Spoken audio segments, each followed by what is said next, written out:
Kamalapur rail স্টেশনের 7 বছর বয়সী শিশু হৃদয়ের তামাক সেবনের এই চিত্রে জানান দেয় দেশে তামাক সেবনের প্রতি শিশুদের ঝুঁকে পড়ার কথা। হৃদয়ের মতো, মৌসুমী, পপি কিংবা জুয়েলের মতো শিশুরা এভাবেই পাবলিক প্লেসে তামাক সেবন করছে। কিন্তু কেন? হ্যাঁ, ক্ষতি হয়।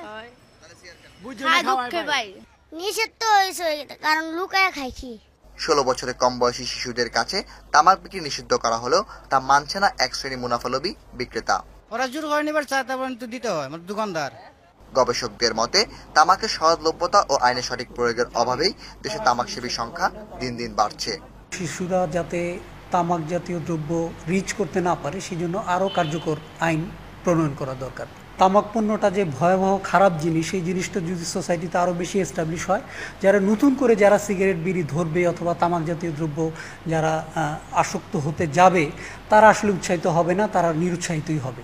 এদিকেই বোধহয় আমাদের ফোকাস দেওয়া দরকার।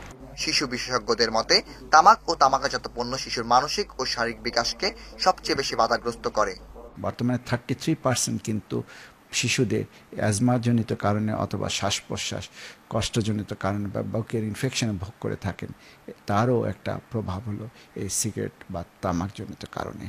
আন্ডারওয়েট ছাড়াও শিশুর বিকলাঙ্গ হবার কিন্তু সম্ভাবনা থাকে এবং তার মেন্টাল যে ডেভেলপমেন্টটা সেখানে কিন্তু হ্যাম্পার করে থাকে। অর্থাৎ একটা শিশু পরিপূরক শারীরিকভাবে সে মেন্টালিও হ্যান্ডিক্যাপ হতে পারে এই ধূমপানজনিত কারণে। অধিকাংশ শিশু কিশোর কিশোরীরা শখের বশে ধূমপান ধরলেও একটা সময় ধূমপানের নিকোটিন আসক্ত করে ফেলে তামাক ব্যবহারকারীদের। আর তাই সুন্দর আগামী গড়তে তামাক নিয়ন্ত্রণ আইন কঠোর করার পাশাপাশি তামাকজাত পণ্যের মূল্য বৃদ্ধি করা আজ সময়ের দাবি। শফিউল্লাহ সুমন, বাংলাদেশ টেলিভিশন, ঢাকা।